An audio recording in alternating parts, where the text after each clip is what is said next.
Welcome to problem solving lecture 2। और देखो आज भी हम लोग बेहतरीन क्वेश्चंस लेंगे और एक ऐसा क्वेश्चन ले रहे हैं जो हम ट्रांसफॉर्मेशन से कोई भी क्वेश्चंस ऑफ टेट्राहेड्रन हो या फिर नंबर ऑफ लैटिस पॉइंट है उसको बहुत आसानी से कर सकते हैं। तो उसके लिए आपको हम प्रॉब्लम के थ्रू कॉन्सेप्ट जो है वो डेवलप करवाते हैं। चलो एक प्रॉब्लम लेते हैं। A particle is placed in R2, placed in 2D, R cross R at a starting point P0 3,5 यहाँ पे रख दिया गया है। Now the particle is allowed to have only two move, ठीक है। If it is at any point x, y, यहाँ से particle can go to either 4x plus 9y, 3x plus 7y। अब सवाल सिर्फ ये क्वेश्चन को नहीं बनाना है, ये स्ट्रेट लाइन का क्वेश्चन है, लेकिन इससे एक बहुत ही जबरदस्त आइडिया बन के आएगा और वो आप बस लेक्चर देखते रहिए। या फिर 5x माइनस 7y लेके minus 2x plus 3। So these particle can make any sequence of these moves in order for as many steps as it want। तो ये के पास दो मूव्स ले सकते हैं, इसको सपोज मैं मूव 1 बोलूँ और मूव 2 बोलूँ। तो अब पार्टिकल सपोज P0 3,5 पे है, तो अगर मैं 3,5 यहाँ पे दे दूँ तो पार्टिकल फिर नेक्स्ट स्टेप पे यहाँ P1 पे जा सकता है पोजिशन पे, जैसे 4 into 3 plus 9 into 5 comma 3 square which is 9 plus 7 into 5। तो पार्टिकल फिर यहाँ जा सकता है। फिर आप इस पोजीशन को वापस इसमें डाल सकते हो, फिर पार्टिकल P2 पे जा सकता है, या फिर इस पोजीशन को इसमें डाल दो XY के बदले, फिर P3 पे जा सकता है। आप कोई भी मूव ले सकते हो पार्टिकल का। अब सवाल है क्या कभी भी अपना पार्टिकल जो है वो इसमें से किस पोजीशन पे नहीं पहुंच पाएगा। फॉर एग्जाम्पल अगर फर्स्ट क्वेश्चन हम देते हैं तो क्या मेरा पार्टिकल इस पोजीशन पे कभी पहुंच पाएगा 2026, 2028। अब इसको 4 ऑप्शंस बना के जेई वाला जो है बहुत ही आसानी से दे सकते हैं। और सवाल इसको अब सोचना है तो ये तो बहुत ही मुश्किल टाइप का प्रॉब्लम भाई लग रहा है। अब मैं कैसे समझूंगा, एक तो कितना मूव्स लेंगे जो मैं एग्जैक्टली 2026 चले जाऊंगा, या फिर 2026 किस कॉम्बिनेशन से आने वाला है, whether it will come out of this combination. ये वाला मूव 1 से आएगा, मूव 2 से। ऐसा भी हो सकता है पहले मैंने मूव 1 लिया, फिर मूव 2 लिया, फिर मूव 1 लिया, फिर मूव 1 लिया, फिर मूव 2 लिया, तो फिर मेरा आया। या ऐसा भी हो सकता है मैं ऐसा मूव लेते रहूं और कोई मूव पे आएगा ही नहीं। ऐसे में कैसे चलूंगा इस क्वेश्चन को। तो the beauty of this question जो है, अगर आप ब्रूट फोर्स से ट्राई करोगे डिसीजन लेने के लिए, कोऑर्डिनेट पेयर्स करते रहोगे, तो आप जबरदस्त अलजेब्राइक एक्सप्रेशन में फंस जाओगे।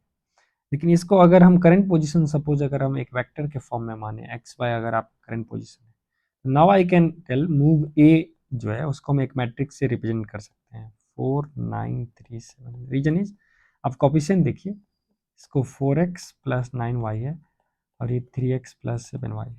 तो यहाँ से I have plug these coefficients to create a matrix. अब इससे क्या हो गया, if I multiply ma with b तो एग्जैक्टली मेरे पास देगा 4x plus 9y x plus 7। मतलब कोई भी पार्टिकल जो है वो मैट्रिक्स एम ए में एंट्री करेगा एक्स वाई लेके, और वो आउटपुट जो होगा वो मूव 1 के बाद कुछ आउटपुट लाएगा। Exactly in the same way I can define move B, and which is very cool, 5 minus 7 by looking at these moves, and minus 2 3, and this is a practical application of matrix। आप देखो matrix का कैसे जबरदस्त use हम करने वाले हैं जो आप अलजेब्राइकली कभी नहीं कर सकते। अब ये मूव बी जो है वो एक मशीन के जैसा यूज हो रहा है, which will eat again x y कोई भी, और फिर एक आउटपुट देगा अकॉर्डिंग टू दिस मूव। तो अब अपने को अगर कोई भी मूव लेना है तो इस बेसिकली प्रोडक्ट ऑफ मैट्रिक्स। अगर मान लो मेरा particle starting position x y पे है और सबसे पहले ये मूव ए लिया, फिर यहाँ से एक आउटपुट निकाला, फिर ये आउटपुट जो है वो मूव बी में गया, फिर ये आउटपुट निकाला, सपोज फिर मैंने मूव बी लिया, फिर ये आउटपुट निकाला, फिर मूव ए लिया, और मेरे पास फाइनल आउटपुट जो होगा वो चला जाएगा है सिस्टम। अब मुझे बताना है जो क्या इतना कुछ फाइनाइट मूव से या इनफाइनाइट मूव से मैं 2026 और 2028 के पोजीशन को क्या मैं अटेन कर पाऊंगा, यानी ये मेरा सवाल था।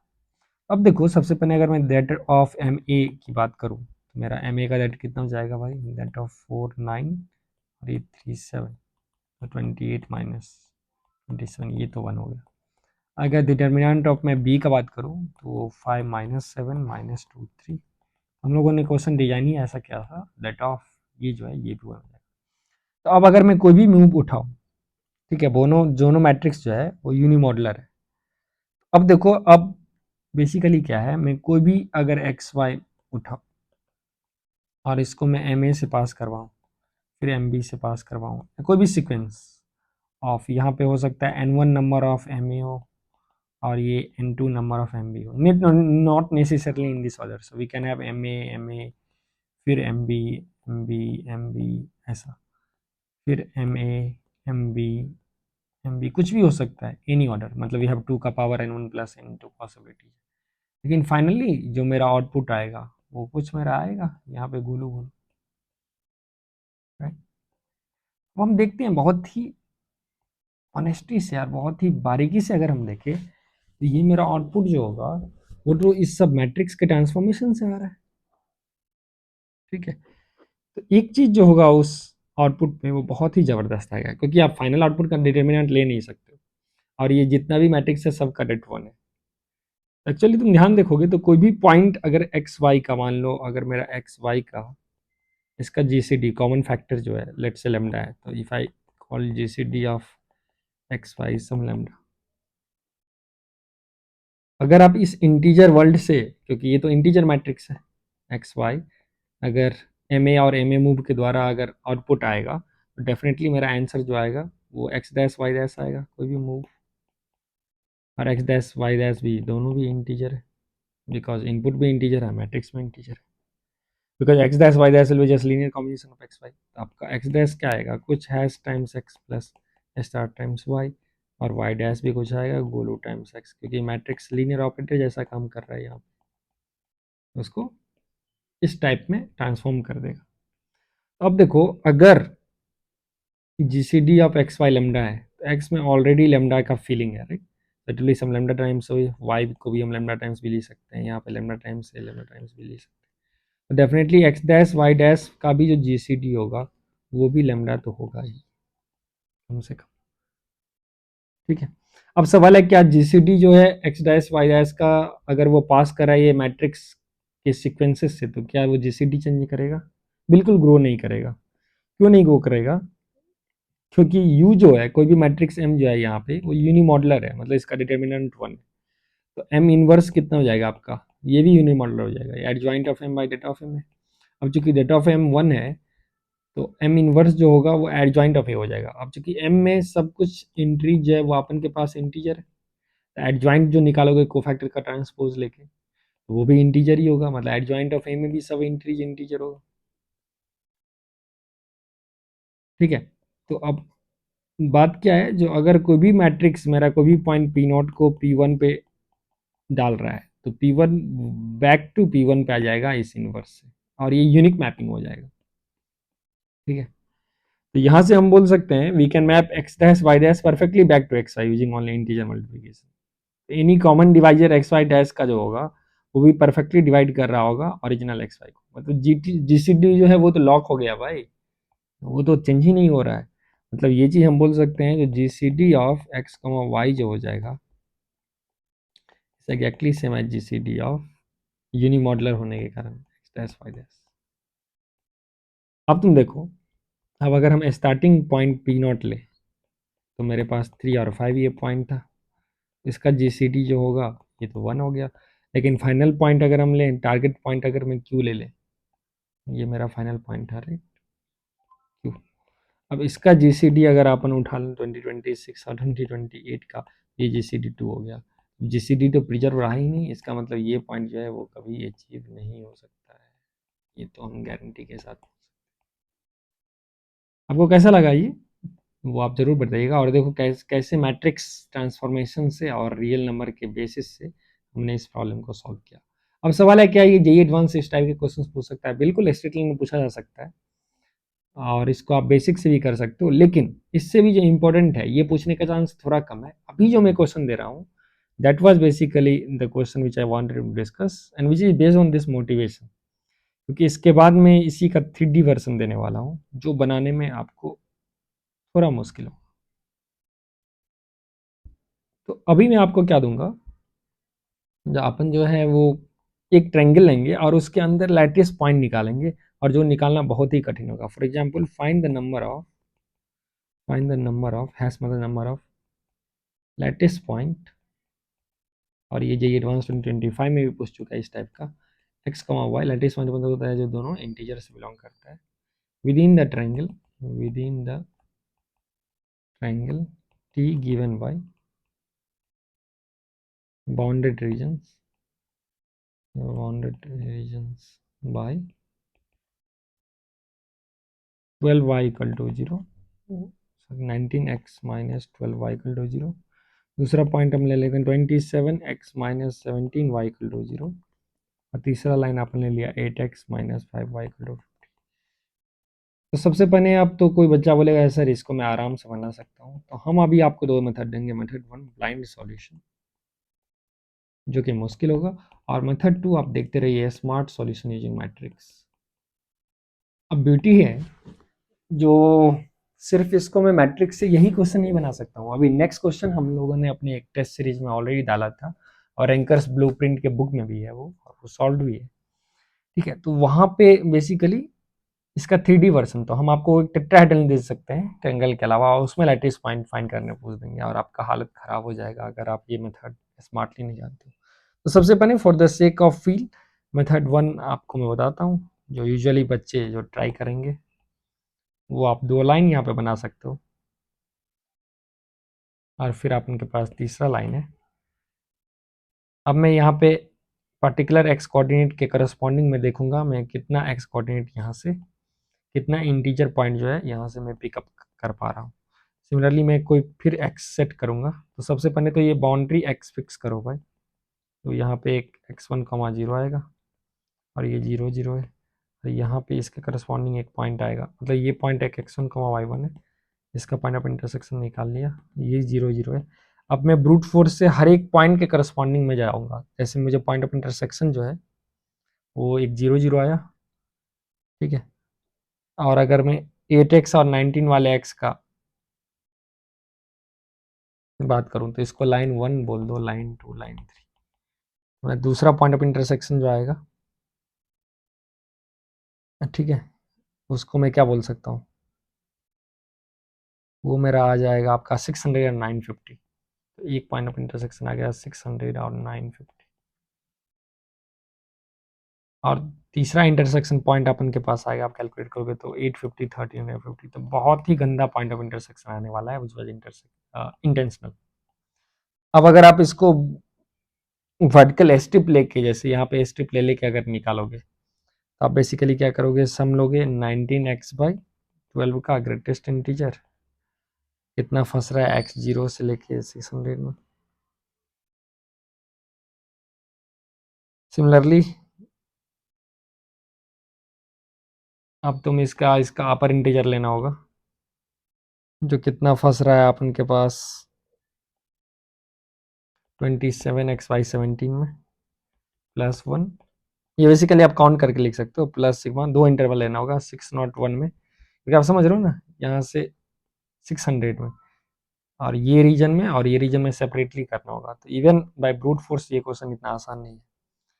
और फिर अपन ग्रेटेस्ट इंटीजर ले लिए 8x माइनस 50/5, लेकिन ये तो पूरा नीचे से भी काउंट कर लिया है, तो फिर स्मॉलेस्ट इंटीजर 27x/17 और +1 करना होगा एक्स्ट्रा पॉइंट को ऐड करने के लिए। और ये जब आप कैलकुलेट करते हो तो यहाँ से जो आपका आंसर आएगा वो आएगा 1326। अब कंप्यूटेशनली आप देख सकते हो कितना डेंजरस है, और ये करने में आपको 5 से 7 मिनट लगेगा। अब इसी क्वेश्चन को जो है हम लोग स्मार्टली कर सकते हैं। चलो सॉल्यूशन 2 देते हैं, मेथड 2। हम क्या करेंगे, सबसे पहले देखो ये लीनियर लाइंस जो है वो एक बाउंड्री फॉर्म कर रहा है भाई। ठीक है, तो अब अपन ये बाउंड्री पे कंसंट्रेट करेंगे, तो ये ट्रायंगल ओ ए बी पे। अब इसको हम ट्रांसफॉर्म करेंगे मैट्रिक्स से, तुम ध्यान से देखना। तो अगर हम u को एक इस एक्सप्रेशन को 12y माइनस 19x को अगर u ले ले, और 27x माइनस 17y को भी ले ले, ठीक है, तो अब अपन एक ट्रांसफॉर्मेशन निकाल सकते हैं, जो x, y वर्ल्ड से मेरा u, v वर्ल्ड पे ले जा रहा है। और वो क्या आ जाएगा -19, एक्स की जगह पर -19 12, तब तो -19 12 आएगा, और -17 27 -17। अब अगर इसको मैं मैट्रिक्स एम लूँ, ट्रांसफॉर्मेशन मैट्रिक्स, तो डेट ऑफ एम जो है आप उनके पास आ गया -19 इंटू -17 -27 इंटू 12, तो ये बंदा हो गया मेरा 323 -324 आके -1 हो गया। That is a good point. अब डेट ऑफ -1 से क्या हो गया, मतलब मैं अगर इस मैट्रिक्स पे यहाँ पे अगर कोई भी पॉइंट उठाऊं, ठीक है, तो वो इस मैट्रिक्स को ट्रांसफॉर्म करके अगर मैं इस मैट्रिक्स का इन्वर्स ले लूँ, तो वापस उस पॉइंट को यहाँ पे रख देगा। मतलब कोई भी पॉइंट में एक्स कमा वाई उठाऊं एक वर्ल्ड से, एक पर्टिकुलर वर्ल्ड से, और उसको अगर -19 और इस मैट्रिक्स से मल्टीप्लाई करूं, तो ये वर्ल्ड का पॉइंट यहाँ आएगा। ठीक है, अब एक्चुअली फायदा क्या है, जब मैं डेट ऑफ एम 1 या -1 ला रहा हूँ, तो मैं आपको बोल रहा हूँ यहाँ पे जितने भी लैटिस पॉइंट होंगे इस वर्ल्ड में, और इसको अगर आप मैट्रिक्स एम से ला रहे हो, such that data of M जो है वो +-1 है। स्पेसिंग जो है वो चेंज नहीं हुआ है, क्योंकि स्ट्रेचिंग हो नहीं रहा है। It's just like what you call pack of cards, जो सिर्फ सीयर एक्शन हो रहा है। तो रिलेटिव कन्फिग्रेशंस जो है पॉइंट्स का पैक ऑफ कार्ड्स में, उसका डेंसिटी जो है वो चेंज नहीं हो रहा है, स्क्वीज नहीं हो रहा है। अगर डेटा ऑफ एम मान लो 2 रहता, तो फिर इस दोनों पॉइंट के बीच का गैपिंग भी चेंज हो जाता। तो आप इस वर्ल्ड में जितना पॉइंट काउंट करते वो एग्जैक्टली इस वर्ल्ड के बराबर नहीं होता। लेकिन अभी that's why making sure if that of M जो है वो 1 है, तो ये मेथड अपना बहुत ही मैजिकली काम कर जाएगा, राइट। तो अब मैं क्वेश्चन जो हो गया, मैं instead of looking at this equation L1 L2, मैं इक्वेशन को अब नए एक्सिस पे ही कर दिया। मतलब उस दोनों लाइन को ही एक न्यू एक्सिस अपन कर दिया, you are v axis, need not be perpendicular. मैंने इसको शेयर कर दिया, लेकिन डेट 1 है तो हमारा नंबर ऑफ पॉइंट्स जो है स्टिल डेंसिटी चेंज नहीं होगा। राइट, क्योंकि आप समझ गए क्योंकि डेंसिटी कब चेंज होता है, अगर डेट 2 है तो इवन 0.5 जो है वो इन्वर्स होके फिर वापस 1 बन जाता है, तो स्केलिंग ही चेंज हो गया। तब मैं लैटिस पॉइंट यहाँ काउंट करूँ और यहाँ काउंट करूँ, वो सेम नहीं होगा। अब यहाँ पे बाइजेक्शन हो रहा है, तो अब मैं बोल सकता हूँ x मेरे पास फर्स्ट इक्वेशन से 17u + 12 भी है, और y अगर आप इवेलुएट करोगे u के टर्म में तो ये +19 भी है।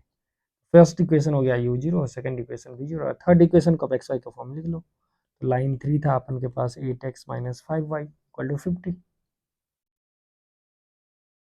ठीक है, तो इसको अगर आप बनाएं तो 8 times of 17u + 12b -5 times of 27u + 19b = 50, and this gives u + b जो है वो 50 आ गया।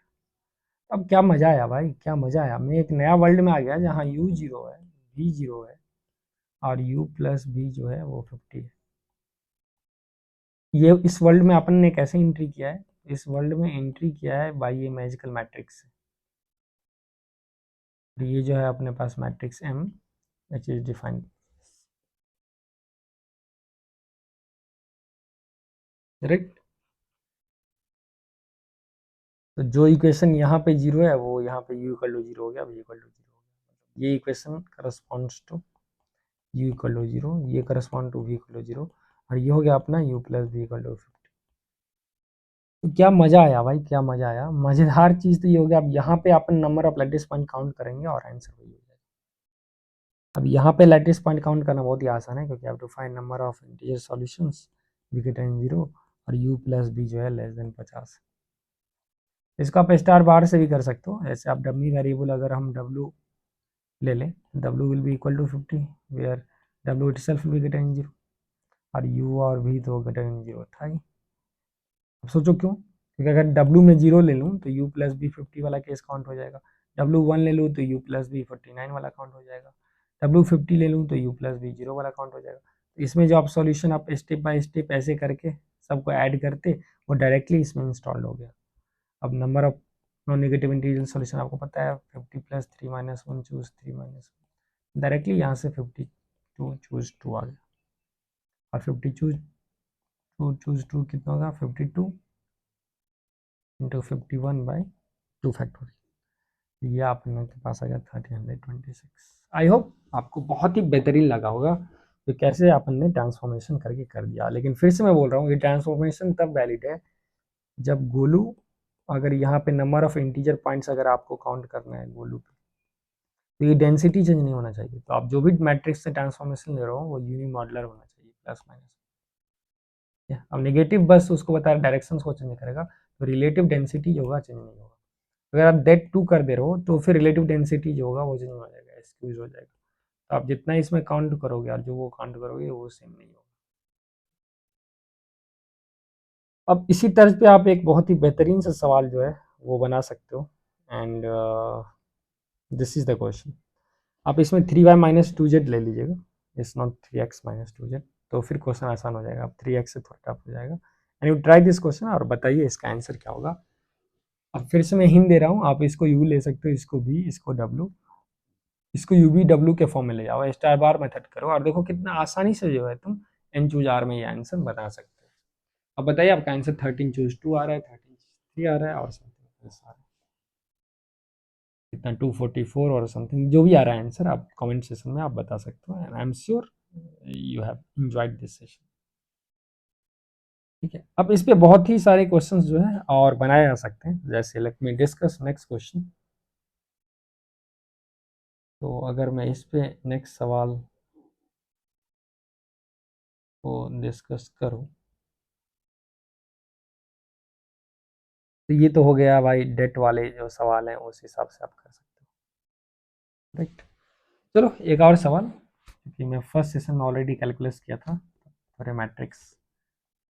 अब थर्ड क्वेश्चन पे चलते हैं। स्ट्रेट लाइन हो गया, एक मैट्रिक्स हो गया, ठीक है, ट्रांसफॉर्मेशन हो गया, लैटिस पॉइंट हो गया, कोऑर्डिनेट हो गया।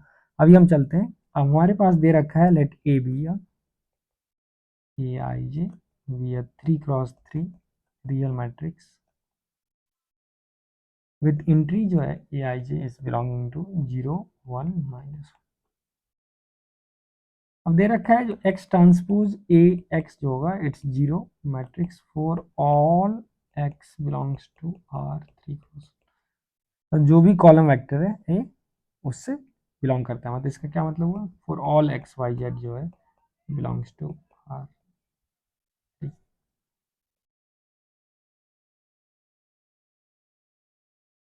मतलब मैट्रिक्स एक्स जो है वो इस टाइप का है, सबके लिए ट्रू है।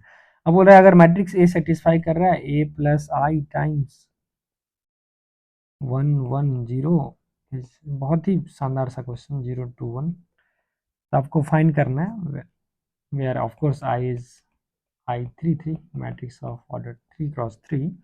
आपको फाइंड करना है det of adjoint of A plus. अब भाई बहुत तो क्वेश्चन देख के ही बोलेंगे ये तो बहुत टफ है, बहुत टफ नहीं है। एक तो आप x transpose A x equal to 0 matrix A को आप लिख सकते हो पीएनसी के क्वेश्चन में। एक तो तरीका है, कोई बच्चा एक से स्टार्ट करेगा A B C D F G H I J, still you can do it, still you can do it, ऐसा बात नहीं है।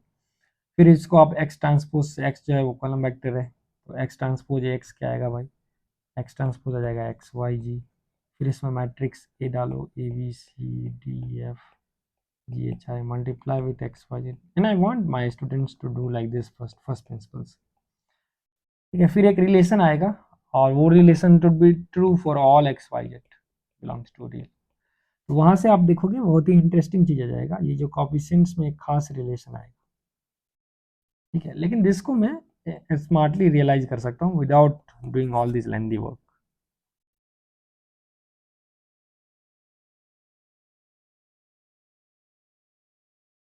ठीक है, तो देखो मुझे पता है कोई भी मैट्रिक्स एक्स को मैं लिख सकता हूँ as a sum of symmetric plus skew symmetric matrix, right.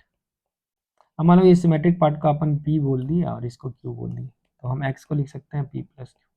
अब मेरे सवाल में दिया हुआ है जो एक्स ट्रांसपोज मैट्रिक्स ए, मतलब आई मीन कोई भी मैट्रिक्स ए को मैं ऐसे लिख सकता हूँ,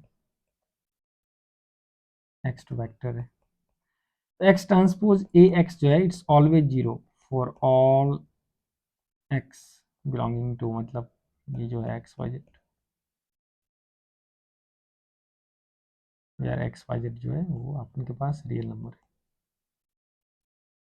तो अब मैं बोल सकता हूँ अगर मैं मान लो ए के बदला पी प्लस क्यू ले लूँ, इसका मतलब हो गया एक transpose P plus Q x जो है वो जीरो मैट्रिक्स होना चाहिए for all x.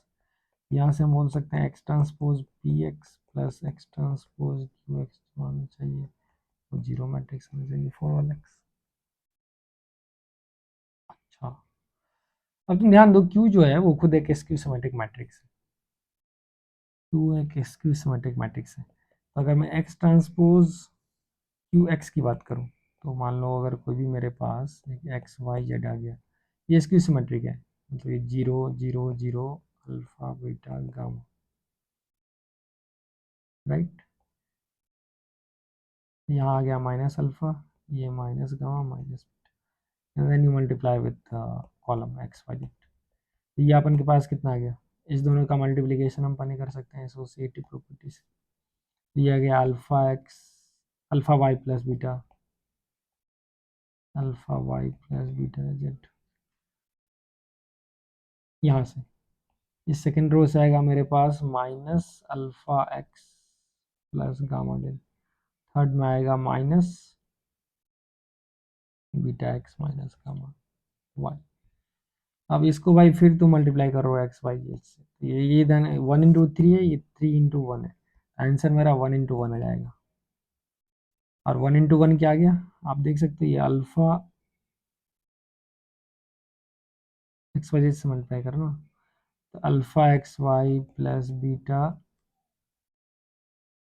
X z plus y से जाएगा minus alpha x y plus gamma y z, z से जाएगा minus beta x z minus gamma y. अरे भाई ये इससे कैंसिल हो गया, ये इससे कैंसिल हो गया, अब ये तो मजा आ गया, ये तो नल मैट्रिक्स है, इसकी मैट्रिक्स नल मैट्रिक्स हो गया और वो सिंगल एलिमेंट। ऐसे भी आप बोल सकते हो, अगर बिना कोई मल्टीप्लीकेशन किए हुए ये लॉजिक फिर एक स्मार्ट बच्चा दे सकता है। कैसे, तो sir x transpose Q x जो है this is my 1 into 3 matrix. अब इसको मल्टीप्लाई करो 3 into 3 से, फिर मल्टीप्लाई करो 3 into 1 से, तो फाइनल जो मेरा मैट्रिक्स आएगा ये बंदा आएगा 3 into 1 और ये आ जाएगा 1 into 1। अब मेरे पास 1 into 1 एसक्यू सिमेट्रिक मैट्रिक्स है क्योंकि क्यू एसक्यू सिमेट्रिक है। तो मान लो ये अगर ये मैट्रिक्स को एम मान लें तो व्हाट इज एम ट्रांसपोज, आ जाएगा x transpose Q transpose x, and Q transpose is minus Q because SQ symmetric है, तो एक्स ट्रांसपोज क्यू एक्स, तो यहाँ से तो एम आ गया माइनस एम ट्रांसपोज। अब m के पास एक ही एलिमेंट है, अभी मैंने देखा एक 1 × 1, अब एक ही एलिमेंट है और ये बराबर है माइनस ऑफ वो एलिमेंट के, वो एलिमेंट जीरो ही होगा, तो आपको ये मैट्रिक्स लेके भी वेरीफाई नहीं करना था। देख रहे हो, फिर ये लॉजिक मैं आपको मल्टीपल लॉजिक से बोल रहा हूँ, मतलब ये टर्म तो फिर से नल मैट्रिक्स हो गया भाई, 1 into 1 एलिमेंट, ये ऑलरेडी नल था 1 into 1। ठीक है, तो अब यहाँ से मैं बोल सकता हूँ एक्स ट्रांसपोज पी एक्स जो होगा ये मेरे पास जीरो हो गया,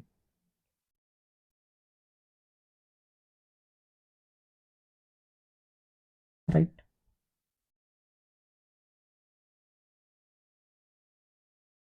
तो ये क्वांटिटी तो मैं बता सकता हूँ जो भाई, अब बताओ, मतलब एक्स ट्रांसपोज पी एक्स जो है ये ऑलवेज जीरो हो जाएगा, राइट, फॉर ऑल एक्स। अब बताओ अगर ये ऑलवेज जीरो हो जाएगा कोई भी एक्स के लिए तो पी कैसा मैट्रिक्स होगा, अगर अब ये डिपेंड ही नहीं कर रहा है कोई भी एक्स के लिए, ठीक है।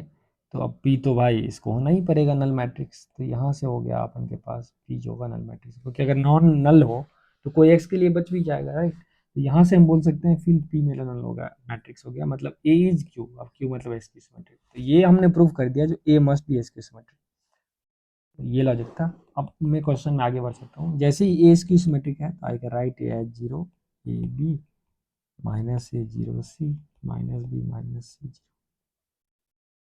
अब आप ए प्लस आई टाइम्स निकाल लो भाई, 1 1 0 0 2 1, यहाँ पे तुम आइगन वेक्टर नहीं निकाल सकते क्योंकि इसका मल्टीपल नहीं है, लैम्डा टाइम्स वो है। अगर 2 2 0 होता तो फिर 2 आइगन वैल्यू होता और 1 1 0 आइगन वेक्टर। अब अगर मैं इसको जस्ट ए प्लस आई करूँ तो 1 AB minus A 1 C and minus B minus C 1, right, this times 1 1 0 is यहाँ पे आ रहा है 1 + a 1 - a and -b minus whole and that is equal to according to question 0 to 1। अब बस आप equate कर दो, तो यहाँ से a आ गया अपन के पास -1 और -b - c 1 है, तो b + c जो आया वो आ गया -1 और 1 - a भी कंसिस्टेंट होना चाहिए, ऐसा नहीं नंबर ऑफ सॉल्यूशंस, तो ये आ गया 1 - -1 is 2। ठीक है, अब यहाँ से मुझे काउंट करना है, सेट जो है वो 0 1 -1 है, तो बी और सी का पेयर तो आप बना सकते हो, -1 0 ही काम करेगा और 0 का -1 काम करेगा।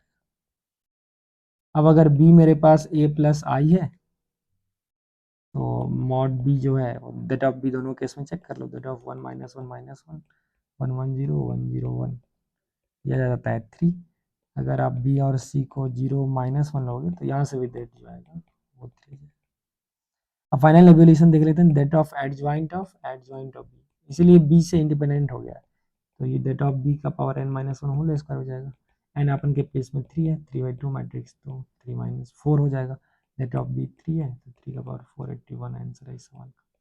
तो बहुत ही अगेन से आप देखो कितना अच्छा सवाल था, जो अगर मेरे पास x ट्रांसपोज ax0 है for all x belongs to column vector, तो आप गारंटी से यहाँ बोल सकते हो ये जो होगा वो इसकी सिमेट्रिक मैट्रिक्स होगा। ठीक है, तो इस टाइप के बहुत सारे क्वेश्चंस जो आप कर सकते हो, एंड आई एम श्योर आपको काफ़ी मज़ा आ रहा होगा ये सब सवाल करने में। एंड अगर आप इस टाइप के और सवाल पे हाथ आजमाना चाहते हो तो हमारे बुक्स जो है वो आप खरीद सकते हो, रैंकर्स ब्लूप्रिंट। और जो बच्चे अभी एग्जाम देने वाले हैं जेईई एडवांस, तो उनके लिए भी बहुत ही शानदार है, और खास के जो बच्चे अभी 12th में गए हैं, तो it's mandatory for all of you. अगर आपको मैथ्स में इस हिसाब के प्रॉब्लम्स जो है एक्सपोजर लेने हैं, इससे कोई भी टेस्ट सीरीज और एक्चुअल जेईई एडवांस का पेपर आपको बहुत ही बच्चे के समान लगे। Okay, I am sure you are enjoying, और हर एक डिस्कशंस में वो आप कुछ नए सीख रहे हैं। तो अगर इसमें ढेर सारा कमेंट आता है तो हम नेक्स्ट सेशन जो है फिर 1 आवर्स का रखेंगे, और इसमें मैंने अभी मेनली मैट्रिक्स के ऊपर आज ये किया था।